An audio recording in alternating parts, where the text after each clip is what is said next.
5, 4, 3, 2, 1. The world is changing faster than ever. What used to take decades is now taking years or even months. What you see right now is the illusion that people have had for many decades about the workplace being this secure place to work the rest of your life. For the first time in the history of our nation, our children will not do as well as us. We've seen our friends get laid off. We've been laid off. We've had our pay cut. People are overworked and underpaid. They seem to have less time and less freedom. They live under constant pressure. This is going to be forced. And so even if your employer loves you, he may have to cut you. There's something wrong that on Monday morning, the heart attack rate increases by 35%. Technology is accelerating, job security is declining. It just doesn't seem like the old models of making a living are as reliable as they used to be.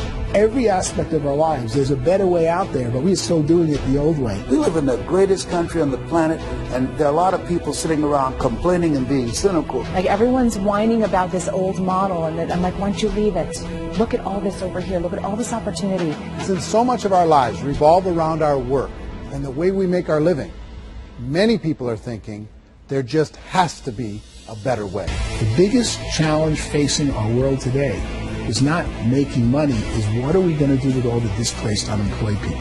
People are afraid that they're going to make the wrong decision. People are afraid of the unknown. People are afraid that maybe I don't have the skills. Hey, sports fans, industrial age is over. It's dead. It's dying. That's why going to school to get a job is an obsolete idea. A steady paycheck is an industrial age idea.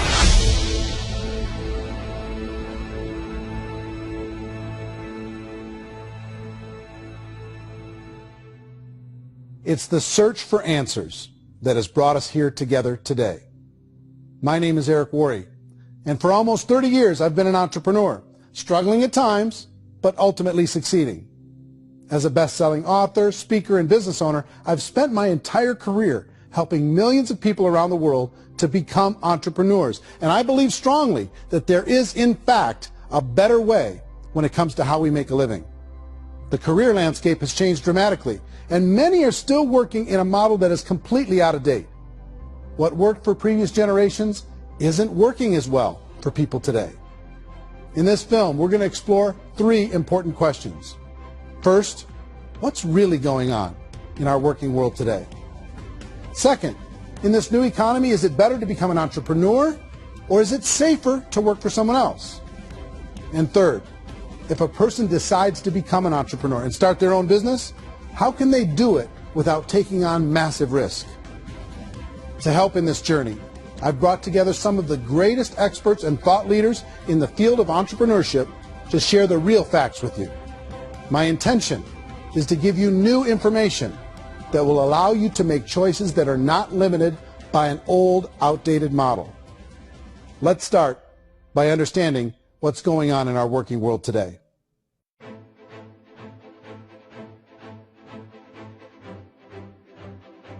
Let's look at unemployment. 30–40% of the people are honestly not working, but would be working.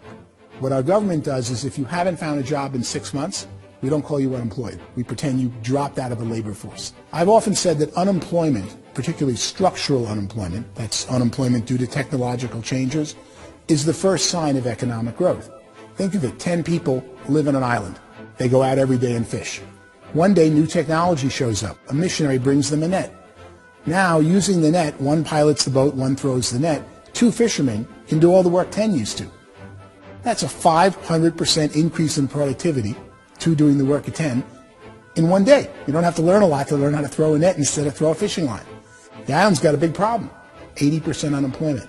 But the island still has all the wealth of the fish because the 2 people produce as much fish as 10 did. Now, of course, looking back in history, these changes used to take thousands of years. And during that time, we went into farming and transportation. Some of us became doctors and some teachers and lawyers. And we developed all these new professions and new manufacturing jobs. Today, these changes are occurring literally in one day when a new technological advance occurs. And we don't have the social structures to deal with it or to retrain the unemployed people. So one of the things that I think is interesting as I travel across the country and really travel around the world is the way that we work and the way we get paid for work is changing pretty dramatically. On a global basis, everything is being turned upside down because of the rapidly advancing technologies. They are eliminating many jobs, and we have been left with many people not prepared for the jobs that exist. A lot of demand in public companies was to squeeze out all the fat and to get just as much margin as we possibly could, and fat equals humans. So this idea of job security in information age is so obsolete, but it's still taught inside our school system, and that's where the problem starts. There's no financial education in school system, and people are still trained to be employees, work for that paycheck. This is a chart on the middle class. What's happening in the middle class, those that went to school, their incomes have been coming down for years. And parents still say to their kids, go to school, get a job. Now what happens to all those middle class people who are dropping off the ends of the chart? Well, they become what's called working poor. And this is what happens to working poor. But they say poverty is ending. Well, poverty may be ending, but working poverty is going up. And this is food stamp usage. So food stamp usage in America is going through the roof right now, because people cannot earn what they call a living wage. Most people have experienced financial pressures that I think are probably greater than they have been in the past. If you're not working for yourself, then it's going to be a pretty hard road for a lot of people. Today, if you're going to control your future, the 40-40 plan is gone, where you can graduate from college and get a job and work for 40 hours a week for 40 years. That day is gone. So some of these charts actually tell you what's going on. And this is a really interesting one. You know, people are going back to school because if I go back to school, I'll get a nice job. But this is what's happening to, it's called Sallie Mae, which is the student loan guys. Student loan is going through the roof. It's now over $1 trillion. And student loan debt is worse than credit card debt. So when people stopped using credit card, the government got people into student loan debt. And the problem with student loan debt is you can never be forgiven. See, with credit card debt, you can declare bankruptcy and all's forgiven. But student loan debt, you can declare bankruptcy, you still owe it. It's the worst of all debt. But this is the next picture. Look at this chart here. This is what's happening to wages of college graduates. It's going down. So you go to college, you rack up all this debt, but you earn less money. Now, that's not that intelligent. Average person who's been working a lifetime in America today is ending their lifetime at 65 with about $41,000 in assets. They earned just enough to survive. I think in the United States we have something like 17 trillion in debt. That's just the federal government debt. We got another 2 in municipal and in other, let's call it almost 20 trillion government. We've got 40 trillion in private debt. That comes up to close to 60 trillion. When you then add something we never had before, what you were talking about, when we look at the unfunded portion of Social Security and primarily Medicare, Medicaid, that at the most conservative estimates from outside firms, Kleiner Perkins, 67 trillion and growing. That's more than all our other debt. There's less conservative estimates that say it's 84 trillion or higher. I added up conservatively $127 trillion in total debt. Debt is a financial drug. When you take it to excess, it's like taking a drug. Yeah, it makes you feel better, it enhances your performance, but at a huge cost, eventually it kills you. And so that's what happens. We keep doing more and more debt, and you get less and less results, just like a drug, until the debt gets so high that it crushes the whole system. That's where we're at, 8.2 times GDP. You know who I feel sorry for? I feel sorry for the person who dreads going to work, who is sick to their stomach on Monday morning, who hates their alarm clock, who gets a little glimmer of hope on a Wednesday because it's hump day and says, thank God it's Friday. And they live for those 2 days a week where they get to be themselves and they don't have to be around people they don't like, and they don't have to play the political game in the office, and they don't have to live this half life. The person that works 50 weeks a year just to be able to have the 2 weeks for vacation. And you know what happens to most of them nowadays? They don't have a vacation. They have a staycation. They have time off of work, but they don't get to go where they want to go because they're overextended. They've got all this debt. They got all this situation. They hate their alarm clock. They can't sleep until they're done. They have to spend most of their life in traffic. I feel sorry for that group of people because there's a better way. They just don't know it. I see this really interesting attempt at rugged individuality in a 6x8 rectangle, and I feel like you're all the same, except for the little push pins of the pictures. There's different pictures. Yours is named Jenny, and his is named Sujara, but it's the same people. And this is how they are, and they're just like the zombies, and there's no joy in there, there's no fun. There's always like the wacky woman who decorates her cubicle, and that's the most she can do there. You got to give her credits, right? The wacky cubicle woman. The basis for their life is worry. I'm worried, you know, maybe I'll get fired. I'm worried maybe my company will go out of business. I'm worried I can't keep spinning the plates on paying the bills. I'm worried about how do I send my kids to college. I'm worried, what if the transmission of my car breaks? That's, you know, 2 or 3, I can't fix it. People live in a sea of worry, and it eats at them. Those signs that people held up during the Depression didn't say looking for gainful employment in a cubicle. It said looking for work. Work is what we're looking for. Job is just a unit of measurement. Work is what we're going after. It's time to look in the mirror and say, it's not the economy, it's my economy. It's my little world of where I am. I need to improve. I'm not going to wait for the economy to come back because, frankly, the economy is doing great in this country. So I'm here on Wall Street, the financial center of the universe, the financial capital of the world.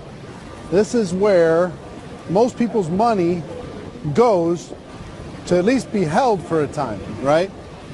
With interest rates in banks being effectively zero, and many experts are predicting it's going to stay at zero for the next 10, 20, even 30 years, people feel like they don't have any choice but to put their future into equities, to put their future into the hands of other people on this stock market, and hope that the stock market goes up, hope that the stocks that their advisors pick or that they pick goes up. That's one way to go, I guess. It's my personal belief that if you put your future into the hands of yourself, in other words, you have earning power by yourself, I think you're a better investment than these guys. I think you controlling your future is a better option than handing over your retirement to these guys. The average household income in the United States is approximately $50,000 a year, what they call the middle class. To reach the top 25% of income earners, you need to earn at least $90,000 a year. To reach the top 10% would be a household income of $140,000, the top 5%, $190,000, and to be in the top 1%, you'd need a combined household income of at least $380,000 a year. So here's the question. What do you think would give you the best chance to move up and get to the top 10%, the top 5%, the top 1% or beyond? In my opinion, and in the opinion of many, many experts, the answer is to become an entrepreneur, to become your own boss. The spirit of the entrepreneur is to be a risk taker and to be resourceful and unstoppable and to have a vision of yourself beyond where you are and not willing to settle for life as it is. Think about the great entrepreneurs. They're visionary. They have heart. They're willing to do today what others won't so they can do tomorrow what others can't. Personally, I don't think of the new economy, the old economy. I create my own economy. The entrepreneur's in control. I decide what the economy is going to be like. In the world of entrepreneurship, there are no limits. You can make as much as you want, depending on how much you want to work and how smart you are and how great a team you put together. There's no more lifetime rewarding business than being an entrepreneur. Why in America, where anyone could be anything, would people want to give up their freedom and become effectively a modern-day slave, told shut up and be here every morning at 7:30, leave at 5:30, and do what I tell you? If people decide to become an entrepreneur and work for themselves, they have some traditional options, but they're riskier than you might think. Any kind of a retail business, retail build-outs, is extremely expensive. Even just these small little yogurt stores where they're putting little yogurt machines and you get all the different flavors, you're spending $200,000, $300,000, $400,000 to open a yogurt shop. I would love to buy a Dunkin' Donuts, but it's $500,000 or so to start. I don't quite have that just in case. In our search for a better way to make a living, we've come to the conclusion that becoming an entrepreneur is actually safer than being an employee. And through our look at the entrepreneurial options, one particular path kept coming up from expert after expert. And I think most people will find it surprising because it's certainly a non-traditional business model. That model is for people to start their own business and become an entrepreneur through the creation of a network marketing business. Some people call it direct selling because the product is being sold directly from the manufacturer to the end consumer, cutting out the middlemen. Other people call it multi-level marketing, or MLM, because there are multiple levels of commissions paid. The most common term today is network marketing, because network marketing best describes using a large group of independent distributors, independent entrepreneurs, to move a product or service more efficiently. So my friend here, Donald Trump, and I, we always write about the network marketing industry. And the reason we support the network marketing industry is because it really is a business school for entrepreneurs. Because most people come out of school looking for a paycheck. Oh, that's terrible. I went to network marketing like that. I think if it didn't exist, we should invent it. It is that good. I think direct selling is a great way to do business today. It's very easy to get into that industry, and you can be self-employed, be, in effect, an entrepreneur. When we see multi-billionaires adding network marketing companies to their portfolio of companies, that would be a clue. When we see people who are very famous authors and very famous business people endorsing the industry, that would be a clue. These network marketing companies aren't $50 million companies. They're billions and billions of dollars. They lead the stock market. They're major companies. When we're going to get it? You know, and you're going to school to work for a paycheck. But if you want to be rich, be an entrepreneur. And network marketing gives you the spirit to be an entrepreneur. A traditional company will spend up to 50% of their total revenue on marketing. Network marketing companies use a different approach. Instead of having all that extensive marketing expense, they utilize a network of independent distributors to do the marketing for them. Now, why do they do this? First, because word-of-mouth advertising is so much more effective today than traditional media advertising. Second, some products need to be explained or demonstrated, and an independent salesperson can do that more effectively than an ad campaign. Third, it's completely efficient. The company only pays for the marketing of their product if a sale happens and not before. Imagine if Amazon allowed you to become an independent distributor and paid out 40% of its revenue to that distributor group. All you had to do as a distributor was recommend a product, and if a person bought it on Amazon, Amazon would take care of all the logistics, and you'd get paid for bringing the customer. Now imagine you got paid for every purchase that customer made for the rest of their lives. Well, Amazon doesn't offer this option, but network marketing companies do. 85% of all buying decisions in our society are made as a result of word of mouth or reputation. We're recommending things to each other all the time. You know, who's your dentist? Who's your doctor? Who's your lawyer? What detergent, are you using? What legal system are you using? What product are you using? We're talking to each other about the things that we love anyway. When you go into a big box retailer, you're lucky if the clerk looks you in the eye, much less gives you any detailed or accurate information about what you're purchasing. So of course, this personal information, this education coming from a friend, a neighbor, a relative, or even a stranger, but one who has experience with the product, is extraordinarily valuable. As a matter of fact, network marketing can educate consumers probably better than any other form of marketing. It certainly can do better than advertising, because advertising usually has a certain hype to it, and you can only get limited information. So, network marketing trumps advertising. If you were a typical sales company and you wanted to sell $1 million a month worth of product, you might go find 100 superstar salespeople. The quota would be $10,000 a month.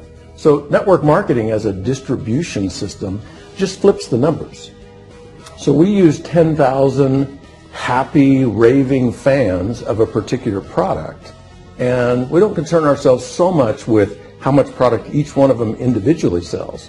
If they sell just $100 or $200 a month, and there's 10,000 of them, you're selling $1 million to $2 million a month worth of product. And that's the best way I can explain how network marketing works. This is the marketing arm of the company. There's not money being wasted on bricks and mortar. There's not money being wasted on inventory that's sitting stagnant somewhere. There's not of employees standing around that don't have customers. These are people that are going to connect with customers. These companies allow people to become independent distributors for extremely low cost and with no minimum time or sales quota. Essentially, they own their own business and can provide as much or as little sales as they choose. In other words, the distributor gets all the benefits of traditional business ownership without the risk. The advantage of network marketing is the ease of entry, the low risk, and the low startup cost, because almost everything else has very high risk. You can get in for a minimal investment. You're buying into a system that's already been proven, products or services that have been proven to work. The keys to network marketing is providing an opportunity for the masses to get involved, providing an opportunity for the average person who doesn't have the resources to start their own business. All of this so far is fairly straightforward, but network marketing offers another benefit, and it's this benefit that makes it so interesting for entrepreneurs. Network marketing allows a distributor to build their own network of other distributors and then compensates them on the sales created by that entire group. Direct selling is, at its base, very simple. It's the sale of a product or service to an individual on a face-to-face, one-on-one basis, just the way we're talking right now. But there's an important element as well, and that's the offering in conjunction with that sale of product, the offering of an opportunity for someone to make something of themselves. No matter what your social status is, no matter what language that you speak, I mean, look how many unbelievable people are becoming successful to speak every kind of language out there. What an awesome gift to give the world. Instead of having to work your way up in a system and prove that you could be a sales manager, they just decided everybody can be a sales manager. Everybody gets to build a sales team from day one. And so what that brought into the system of growth as a direct selling company is the concept of compounding or geometric progression. Because now you can actually grow sales force very quickly because everybody is enrolling people in their own sales force. People who are like, oh, this is weird, I'm building a sales team, or what do you think you do at a regular company? How do you think a regular company works? Network marketing is the only industry that doesn't say your past determines your future. It looks at your past and says, okay, now what can we train you to do so you can have a great future? Every other employer out there wants to exploit you for what you already know, not teach you something new. Network marketing has the potential to save the United States and the world because it's going to teach people not to be employees but to be entrepreneurs.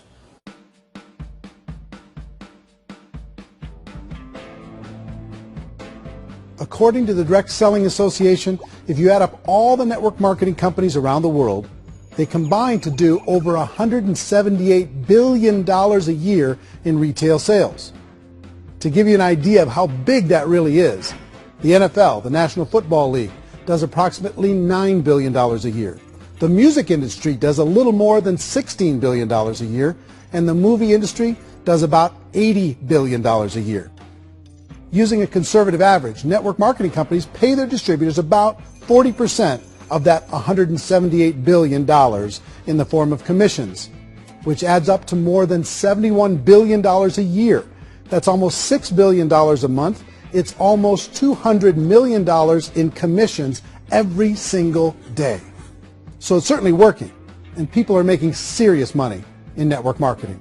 With the growth of the direct selling industry over the last 10, 15, 20 years, we've seen a broader understanding of the channel.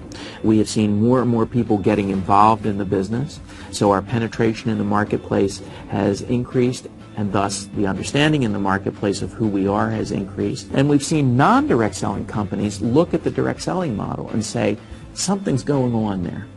People are making money.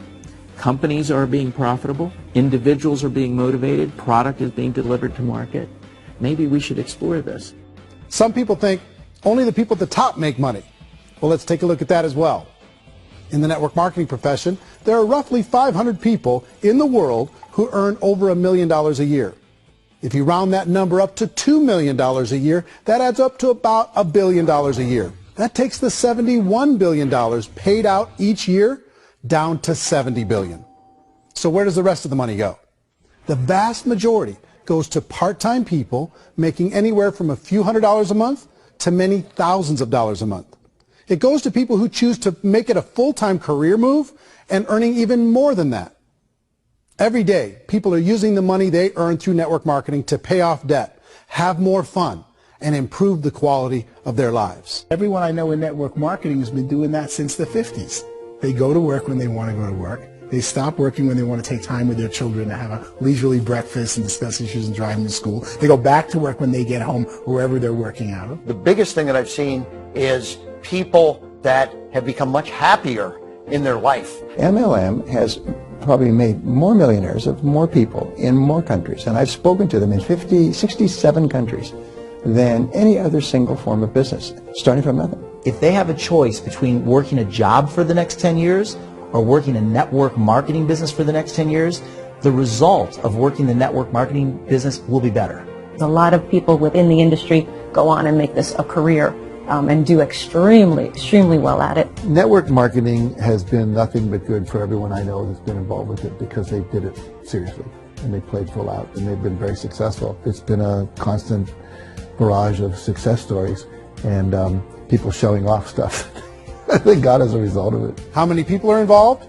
Approximately 16 million Americans and 96 million people around the world are currently participating in network marketing. And in a recent poll, 82% of those people report a good, very good, or excellent experience with network marketing. So people are happy.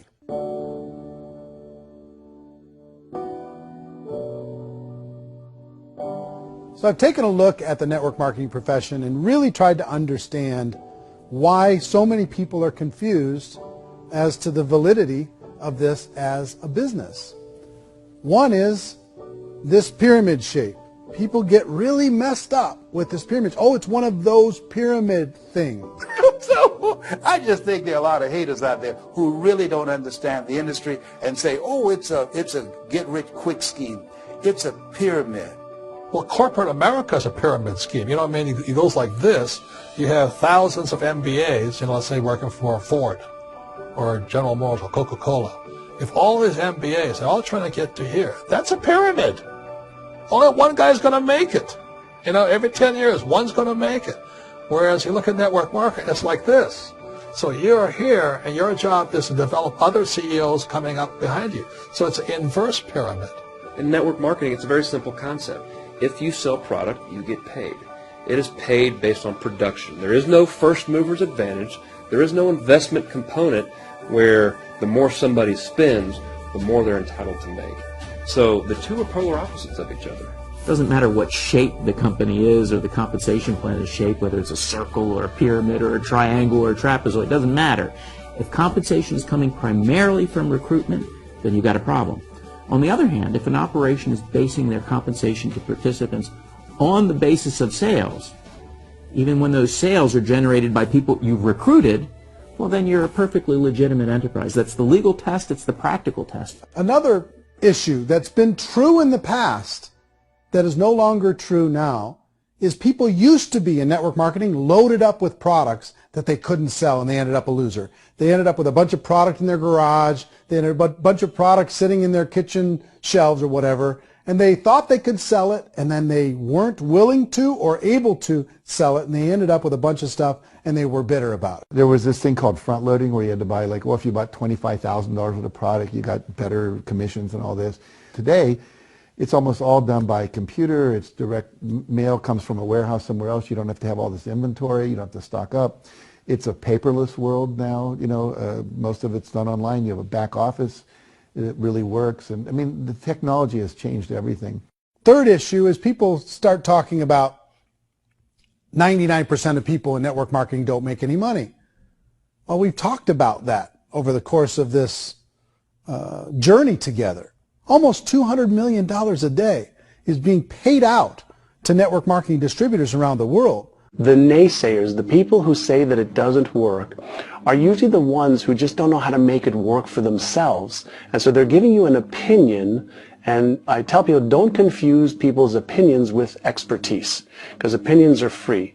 And don't confuse sincerity with the truth, because people can be sincerely wrong. But here's the reality inside of network marketing. The vast majority of people that get involved in network marketing just become customers, and they get involved to be able to purchase product at a lower price. If you take Costco as an example, if a person goes into Costco and gets a membership to Costco so they can get a lower price on the product, we don't call that person a loser because they have a bunch of product that they walked out with a smile on their face. Yet when some people want to take a look at network marketing, they say, well, those people, they're just using the product and they aren't earning an income, so they must be a loser. They're not a loser. They're a happy customer. That's the vast majority of people that are involved in network marketing. Now, a smaller percentage of those people decide to go build a business. They earn $300 a month, $500 a month, $1,000, $2,000. That's the bulk of earnings in network marketing. And then there's the few that really decide to take it serious, really decide to build a large network, really work to make that network very, very productive. And those people make huge amounts of money, and there's no cap. What I do as an outside economist, just somebody looking at this industry like any other industry I speak and say, look, what's the realities of this? 1% do incredibly well. 10% generate some additional income at pretty low risk and effort. That's not, and 90% of people roughly end up customers. One thing that I think is real when it comes to people's perceptions about network marketing is people put this, and distributors, I think, involved in network marketing have some responsibility for this. They have sometimes unrealistic claims about the product or about the income. Most people who become distributors, they want the money, they want to be successful, but they don't have the skills. They don't know what to do. And when people don't know what to do and they're in a new business, they're scared. And when they're scared, they panic and desperation kind of sets in. So they think everyone they talk to has to get in. So if I talk to you and you say, well, no, I don't have time to do that, they're like, no, I need you. You have to do this or I won't be successful. So I start clawing on you. I start that desperation. So then I start making claims about the product, which are not appropriate, probably not even true. Or I start saying, oh, let me show you how you can make all this money and you don't have to do anything, Eric. And so you just totally misrepresent the opportunity, and you're clinging with people because you think you need everybody to be successful, and you don't. You know, one of the messages that I try to deliver most forcefully to companies as well as salespeople in direct selling is that you don't have to overpromise. The reality is in network marketing, there's a lot of hard work involved. There's a lot of effort. You're going to have to develop yourself. It's a business like anything else. It's going to take some time, but in my opinion, it's better.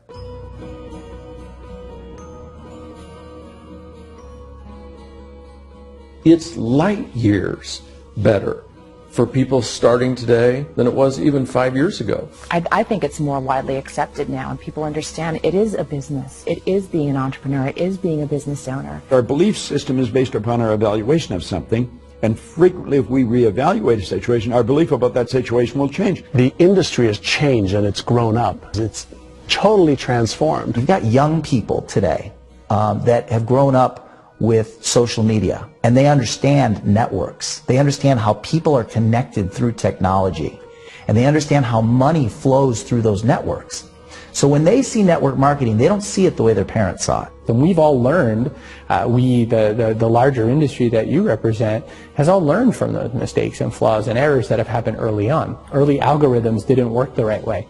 That's all fixed. It's like when they design a computer program, they design the program, then they run it, and then they go back through and they debug it. The MLM industry has been debugged. This is the day of being virtual, being able to run a business from your mobile phone. I mean, it's incredible. Companies are getting smarter. They're implementing more consumer protections. They're implementing more compliance training. They're doing more with respect to product research. If you do get involved and you make purchases of inventory, even on a voluntary basis, if you decide that this business is not for you, you can leave and have that inventory repurchased by the company. There's no other business that offers that kind of protection on a voluntary, self-regulatory basis.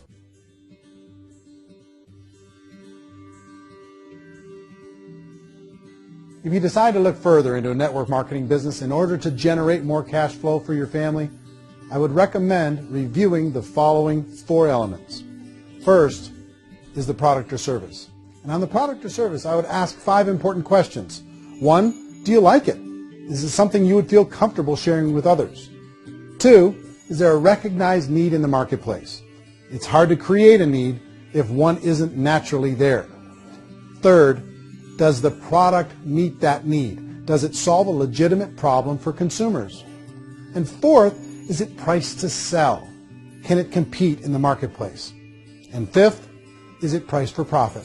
Is there enough margin for the company and the distributor to be able to generate income for the long term? If you can answer the questions on the product to your satisfaction, the next element to consider is the company itself. Is it well run? Do you believe in the founders or the management team? Do you feel they have what it takes to go all the way? See, it doesn't matter how good the product is if the management can't take care of the company. Good management can change with the times. They can handle adversity. They can make good decisions. Make sure you choose a company that can serve you for a long time. The third element to consider is the compensation plan. And with that, there are 3 important things to look at. First, a brand new person needs to be able to generate some money fairly quickly.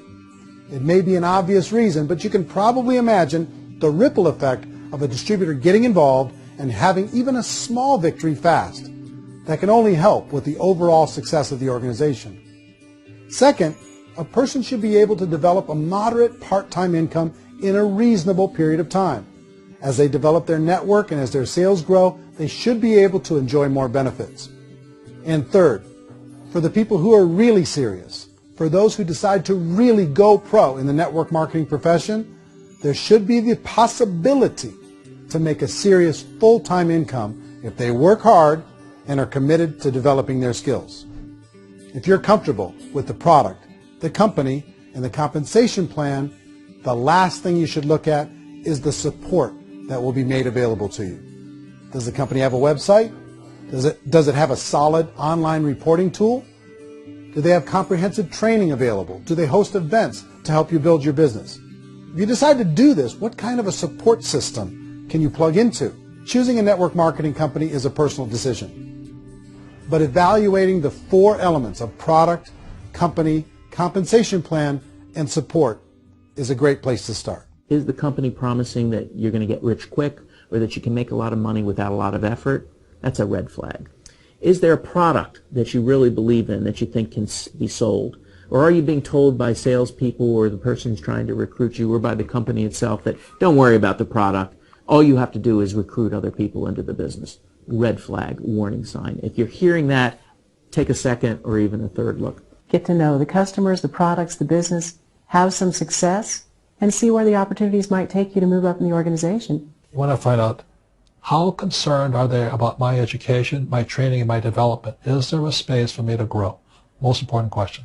Learn everything that you can about the product. Make sure it's something that you believe in, and learn everything you can about the industry and work that system. You have to be very passionate about whatever that company is doing. I would get involved. You can always test drive anything, the product, the service, the community, and then lean into it a bit. If it feels good, then lean into it a lot.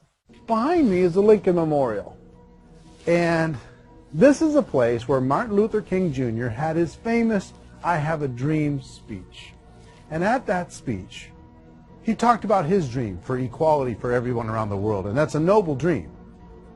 But I think more people need to remember what it was like when they were kids and the dream was still alive in them, before it got beaten out of them by reality, by this paycheck, by these responsibilities, and by having to live for this job to pay the bills. I think people need to remember that, go back to that. Once they know that there's a better way, I think their future is going to be much brighter. They can live a better life.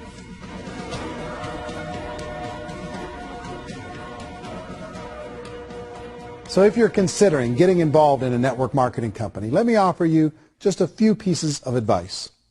First, network marketing isn't perfect. It's emotional. It's challenging. Like any entrepreneurial venture, It can have its up days and its down days.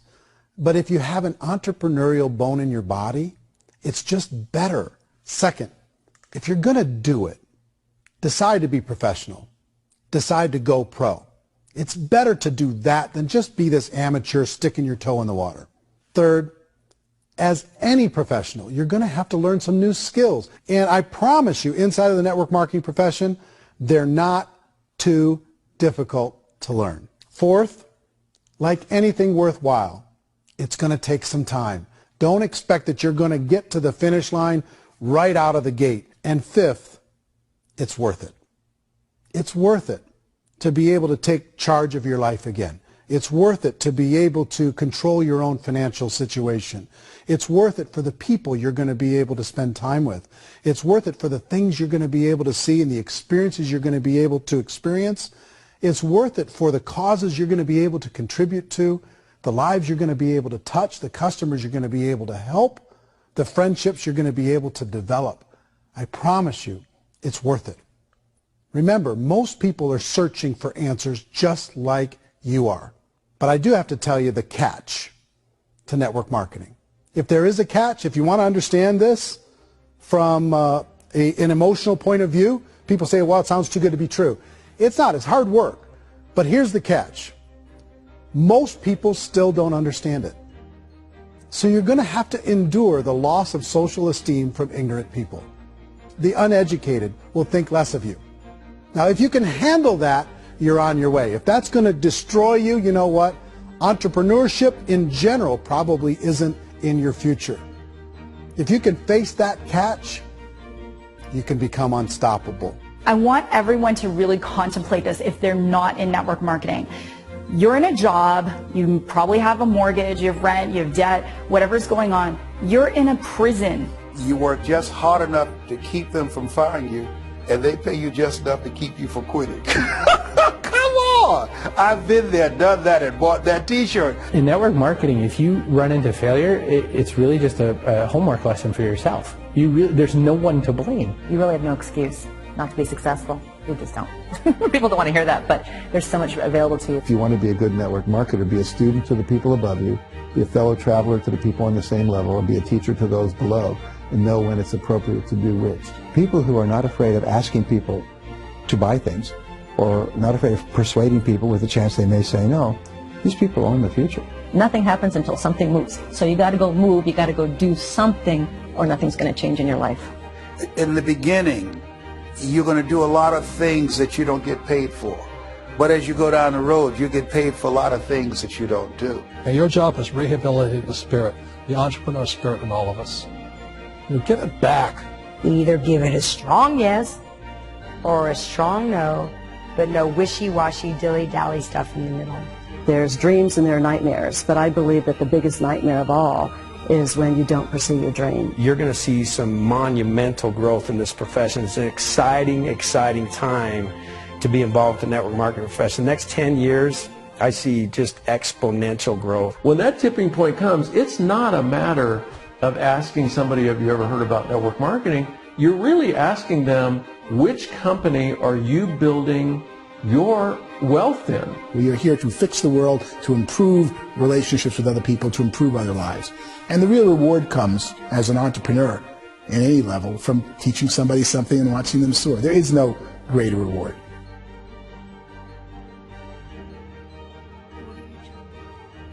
Life's too short to spend it living someone else's dream instead of your own.